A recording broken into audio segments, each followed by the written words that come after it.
ব্যাগে টাকা রেখেছিলাম, পাচ্ছি না। এখানে বেশ কয়েকটা নোট ছিল তো 100 টাকার, বাজার থেকে ফিরে নিয়ে এলাম।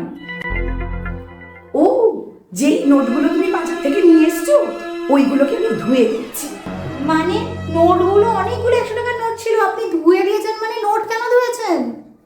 তা ধোবো না কেন বৌমা? ওই বাজারের আঁশ এটো লেচ্ছো সবার হাত ঘুরে ওই নোটগুলো এসছে। কোথা থেকে কে হাত দিয়েছে তার কোনো ঠিক নেই। ওইগুলো আমি ধুয়ে দিয়ে একদম চিমটি দিয়ে রোদে শুকোতে দিয়ে দিয়েছি।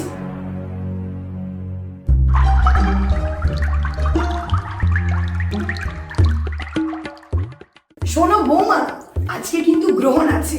গ্রহণে কতগুলো নিয়ম কিন্তু পালন করতে হয়। তোমরা এখনকার দিনের মেয়ে এগুলো তো কিছুই নিয়ম পালন করো না। শোনো, পা মুড়ে বসবে না, খাবারে তুলসী পাতা দিয়ে রাখবে, যতক্ষণ গ্রহণ চলবে ততক্ষণ কিছু খাবে না, শোবে না, ঘুমোবে না, হাঁটবে না, বাথরুম যাবে না, কিচ্ছু করবে না। হ্যাঁ মা, বাথরুম পেলে বাথরুমও যাবো না? সে কি, তাহলে বাথরুম পেলে কি করবো?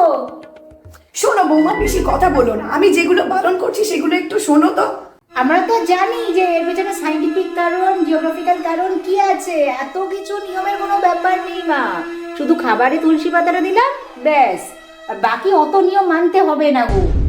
আরে তোমরা এখনকার দিনের মেয়ে তো কিছুই জানো না। শোনো, ওইসব জিওগ্রাফি, সায়েন্স, হিস্ট্রি আমি কিচ্ছু জানি না। আমি জানি পৃথিবীতে প্রচুর পাপ বেড়ে গেছে, তাই জন্য এইসব সূর্যগ্রহণ চন্দ্রগ্রহণ হচ্ছে। আমি যেগুলো বললাম সেই জিনিসগুলো তুমি শোনো শুধু। হে ভগবান, এই নিয়মটা আবার কবে থেকে চালু হলো?